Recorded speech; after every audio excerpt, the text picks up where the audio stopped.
Pilgrims Progress. We started last week on Friday, and we'd like to continue with that reading here today. If you missed it, you can find the first reading on the links below on our web page or on our YouTube channel, and I hope you are enjoying it. Let's continue reading Pilgrims Progress. Oh dear, oh me, now what can we say to save the dear soul? Say nay, blurted out Obstinate. 'Tis not what we say that will do, but what we do that will do. Your meaning flies clean over my head, dear Obstinate, said Pliable, this scrawny face smearing his inner confusion. Please do clarify. Foolish Pliable, exploded Obstinate. Can't you see, bumpkin? He has his ears all stopped up. He will understand no language but that of animal power. To this Pliable looked even more lost in the midst, and said meekingly, clarify more, dear sir? A bit more, do clarify. Ugh, growled Obstinate impatiently.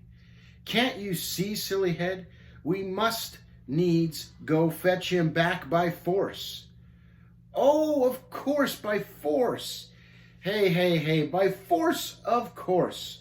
A splendid idea, exclaimed the enlightened Pliable with a smile and a bony clap of his skinny hands. Simply splendid. Shall we be off? Yes, off with us, ordered Obstinate, bowing low to Christiana with an expansive sweep of his fine feathered hat. Don't worry your pretty little head, madame. We'll unscramble his brain yet. Graceless. He bellowed after the fleeing figure of Christian, hold up a bit. Then he set off at a piggish waddle of a trot with Pliable loping easily behind, shouting, Sirrah, wait up, wait up. Now even with his fingers in his ears, Christian could faintly hear their shoutings, but he dared not look back, no, nor even slow his pace, because he had read in his book that no man having put his hand to the plow and looking back is fit for the kingdom of heaven. But because of the burden upon his back, it was not long before his pursuers drew alongside. Then the gasping Obstinate shouted between puffs, Hey, Graceless, hold up. Christian, thinking they might have come to join him on pilgrimage, slowed his pace to a brisk walk and said, Why, good neighbors, have you come to join me on my journey? Join you, snorted the portly Obstinate. No! We are here to persuade you to go back with us.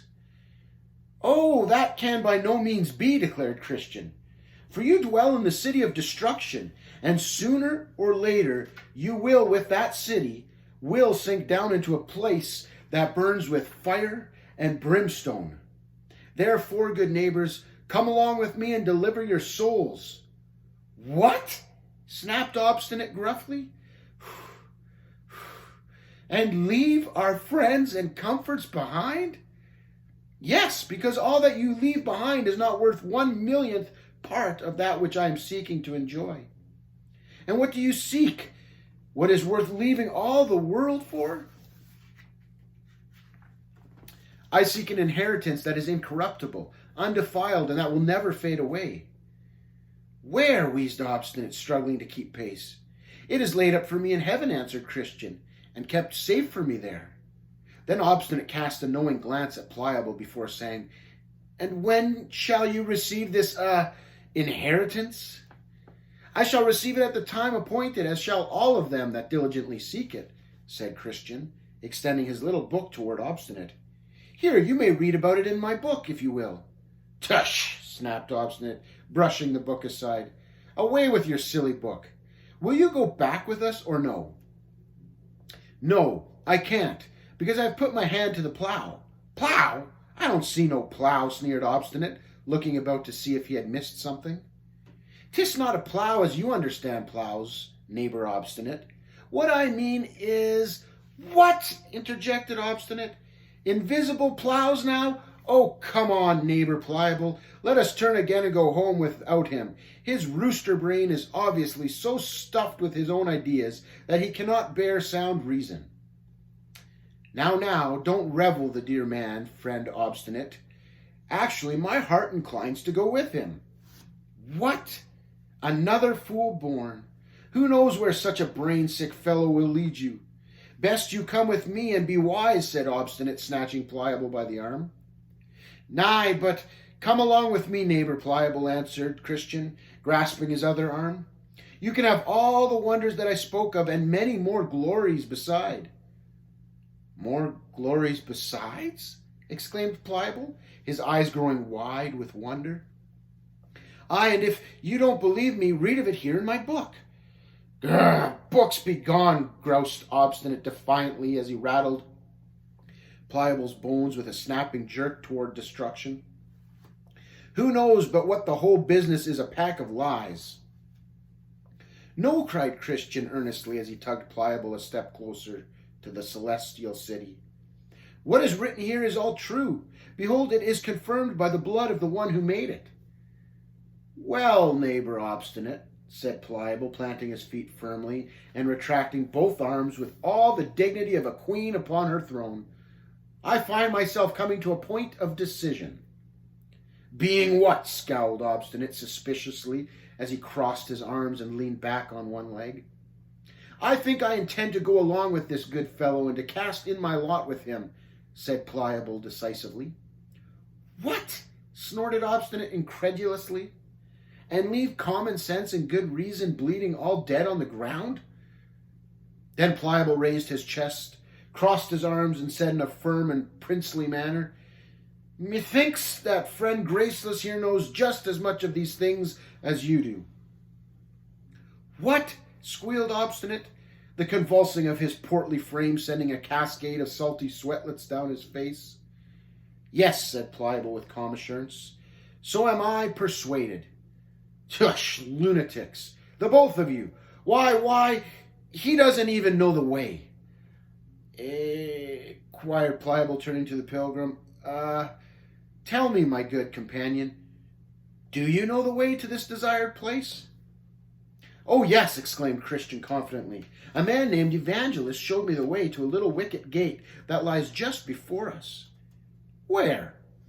Over yonder meadow, said Christian, pointing straight ahead. Pliable squinted his eyes tightly, stared fixedly in the indicated direction for a few moments, and then finally confessed, I see no gate.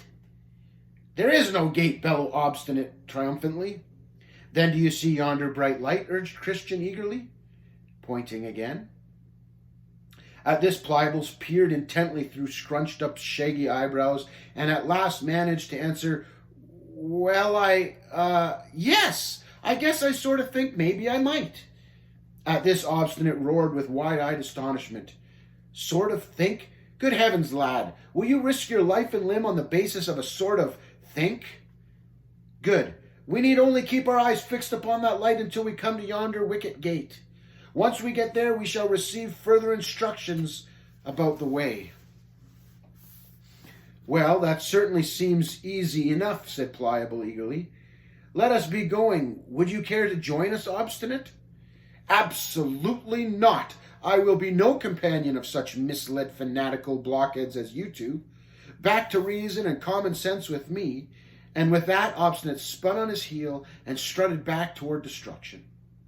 Then said Christian, as they began their journey toward the light, dear neighbor Pliable, you cannot know how happy I am to have you join me on this fine celestial journey. As am I, said Pliable with a crooked-toothed grin. Indeed, as am I. Then, as Christian cast a longing glance at the retreating figure of Obstinate, he said with a heavy heart, Oh, if only Obstinate could understand the powers and terrors soon to come upon our doomed city, then he would not count it such a light thing to turn his back on eternal life. Oh, well, said Pliable nonchalantly, Obstinate be his name and Obstinate be his brain. No use crying over spilt milk. Can't fetch back water gone under the bridge, I always say. I do. But come, neighbor Graceless. Oh, please call me no more by that name, sir, interrupted Christian, for I am now named Christian. Indeed, and how did you come to be called by such a wonderful name? 'Twas given me by a great man named Evangelist. Evangelist, you say? Never heard of that chap. How did you chance to meet him? He came with a message from heaven because he saw me reading in his book. Said Pliable, obviously impressed. Well, 'tis a beautiful sounding name, to be sure. But come, neighbor, Christian, tell me more about our rewards and how we shall get our hands on them. No need to take my word for it, said Christian, opening his book. Here, I will read to you from my book. And do you truly think that the words of your book are certainly true? Asked Pliable greedily. Oh, yes, absolutely. For it was made by him that cannot lie. Cannot lie? My, what a nice person he must be. Tell me, what sorts of things are written in your book? Well, answered Christian joyfully, it speaks of an endless kingdom to live in. Endless? Did you say? Aye, indeed I did, glowed Christian, warming to his subject. And there we shall be given everlasting life, that we may dwell in that kingdom forever. My, eternal life in an endless kingdom, said Pliable, rubbing his hands together in eager anticipation. And what else? Well, there are crowns of glory to be given us, and garments that will make us to shine like the sun. Really? Oh, yes. And what else? Then answered Christian with a faraway look in his eye. In that place there shall be no more sad farewells, nor crying, for he that is owner of that place will wipe away all tears from our eyes. Wonderful, gushed Pliable, rivers of sweet emotion surging through his breast. Simply wonderful. And who shall we have for our company there? Oh, dear Pliable, said Christian, his voice choked with emotion. You cannot imagine. There we shall be kept company with angels and seraphims and cherubims, creatures so beautiful that they shall dazzle your eyes to look on them. Dazzle my eyes, you say? Exclaimed the enthralled listener. Oh my, go on, do go on. There you shall meet with thousands and tens of thousands of the resurrected saints that shall travel with us to that place, none of them hurtful, but every one loving and holy, and how lovely! Every one of them walking in the sight of God and standing in his presence with acceptance forever. Oh, marvelous, simply marvelous. Yea, said Christian with growing enthusiasm, and there we shall see the elders with their golden crowns, the holy virgins with their golden harps, men that by the world were cut in pieces, burnt in flames, eaten of beasts, and drowned in the seas, and for the love they bear to the Lord of that place. There they shall all be well, and clothed with immortality as with a garment. Marvelous, squealed Pliable, smacking his palm with his fist. Absolutely marvelous. But best and better than all will be the company of the Lord of that place himself. He who became as one of us to bring us to his kingdom, that we might enjoy his friendship forever. This is absolutely breathtaking, dear Christian, said Pliable with a hungry gleam in his eye.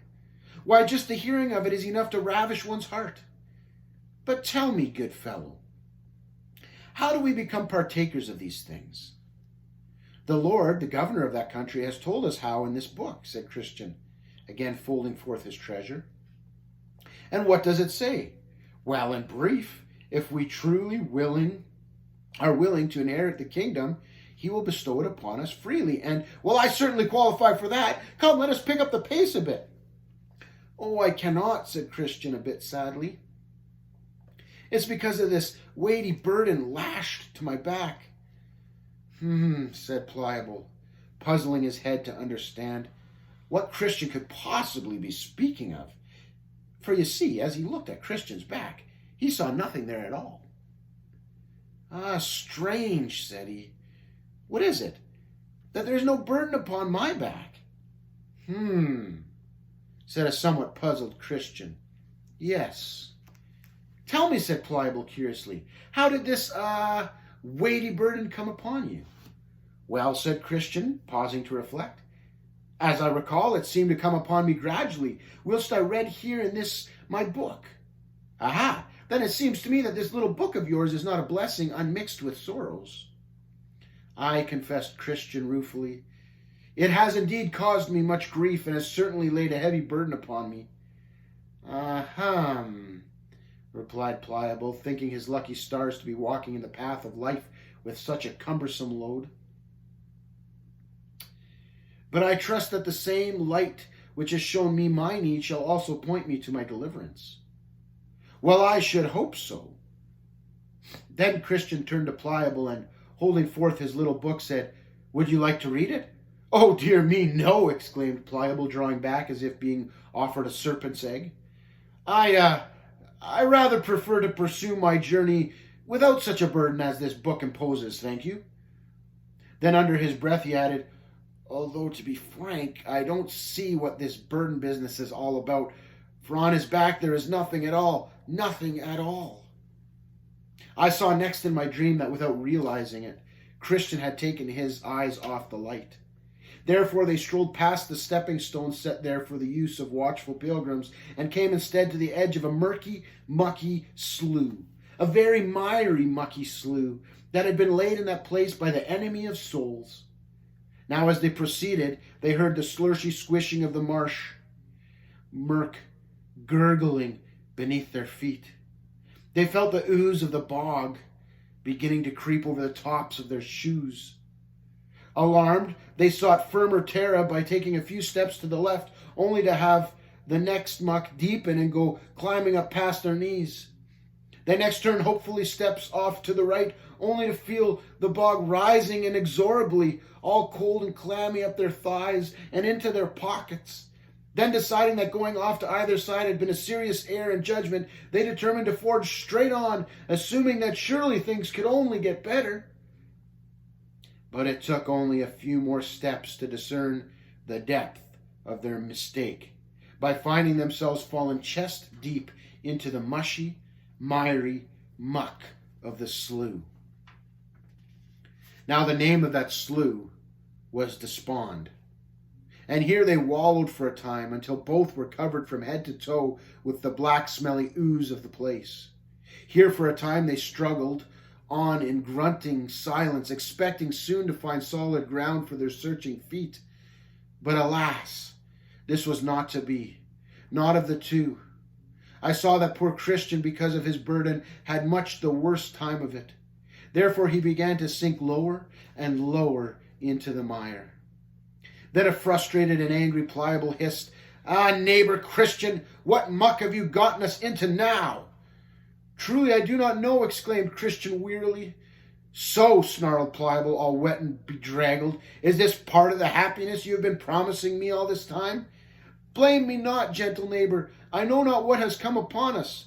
Well, spouted Pliable as he spat out some sort of slippery slime, if we fall into such misfortune so close to home, what may we expect between here and our journey's end? Whatever it may be, called out Christian, with what little courage he could muster, we shall find that country to be cheap enough. Bah! Shout back Pliable over his shoulder. 'Tis already too costly. Just let me escape this miry muck with my life, and you can keep your shiny dreams all to yourself. And with that, he gave a desperate struggle or two, and managed to slosh his way back out of the mire. Oh me, he gasped, finally able to reach solid ground, where he lay gasping for breath. Free at last. Meanwhile, Christian struggled on, all the time sinking ever deeper into the mire. After a time, Pliable groaned to his feet, slurched off the outer layer of malodorous muck, and turned staggering steps towards home. As he wearily ambled off in the direction of destruction, he cast a parting jab over his shoulder, saying, Adieu, foolish, graceless, farewell to you, all and all your misty dreams of golden glory. Pliable, wait, wailed Christian sorrowfully. You've somehow gotten out on the wrong side of the slough. Pah! Shot he over his shoulders. Better out on the wrong side like me than on the right like you. But you have turned your back to the light. Bah, he snapped again, pausing to point an accusing finger. To be more than honest with you, I never saw any such light as you speak of, and I frankly doubt that you do either. Fare you well, foolish dreamer. And thus did Pliable turn his back on eternity to tread his slurpy-shoed way back to destruction. Meanwhile, poor Christian was left to tumble in the slough of despond all alone, moaning, "Ah, oh dear me!" But weary and half drowned as he was, he still struggled on toward that side of the slough farthest from destruction and nearest to the wicket gate. Now, because of his weighty burden, he was sunk deep into despond, yea, so deep as to scarcely discern the faint glow of distant light. Neither could he tell how much farther it was to the other shore. Whether a few yards or yet many leagues, he had no way to tell. Therefore, being quite exhausted, he clutched a large clump of cattails that only seconds before had been the abode of a large bullfrog, and paused to rest. There, between gasps, he paused to reason himself thusly. Oh dear me, who can tell who is worse off? Is it Pliable in his return to yonder doomed city, or is it me in this murky slime of death? Oh, if I can just somehow get out. With that, he resumed his desperate struggle toward the light until at last he reached what seemed to be the distant shore, but there he found to his dismay that he had not enough strength to climb the steep bank. After resting for a time, he tried again, saying between clenched teeth, "Out! Oh, I've got to get out or I shall die." But because of the waterlogged burden upon his back and his weakened condition, he lost his grip on the weeds and slowly slid back down deeper than ever into the ooze. Then said he in total despair, "Oh, weary, so weary. 'Tis certain that I shall never get out of this place alone. If only Pliable were here so we could help each other out. For certainly help is what I need, and if I cannot find it, I fear that the beginning of the journey shall be its end. I wonder if the Lord of the far country might be able to hear me so far off. Shall I try or shall I die?" Then Christian hung all his hope on the mercy of his king and cried out, "O Lord of the far country, send help, I pray." Now scarce had the echo of his words died away when a powerfully built man appeared on the edge of the bank. He looked upon him with loving concern and said, "Hello, who goes there?" "'Tis I, Christian," sputtered the bedraggled pilgrim, spitting out a piece of duckweed or two. "Ah, I hear that you were coming," said the man. "But what are you doing over here, wallowing in the slough of despond?" "'Twas certainly not my idea, sir. I sent this way by a man named Evangelist." "Uh-huh. And as I was traveling the path into which he sent me, I fell in here." "But why did you not come across on the steps?" asked Help earnestly. At this, Christian felt a bit sheepish and asked hesitantly, Steps?" "Yes, steps, over there." "Are there really steps?" queried the embarrassed pilgrim, stretching his neck to see. Upon hearing this, there came a sympathetic tear into Help's eye as he tenderly sighed, "Ah, tisk, tisk, tisk. Of course there are steps, dear Christian. 'Tis not our Lord's intention that his children should sink into despond. Why did you not use them?" "Well," said he, a bit chagrined, "I suppose I must have been so fearful about the destruction behind that I gave no thought to the dangers before." Answered Help sympathetically, kneeling down with outstretched arm. "Here, give me your hand." Then taking Christian's hand in his own, he hoisted the poor bedraggled pilgrim clean out of the bog, saying, "There you are, out with you." "Oh, thank you, good sir," said the grateful pilgrim as he stood dripping into his own puddle. "Thank you very much. You have surely saved my life." "You must thank him who heard your cry and sent me." "Yes, I shall," said the shivering Christian. "And may I inquire after your name, sir?" "My master has named me Help." "Help, do you say? Why, you are the very one I called for."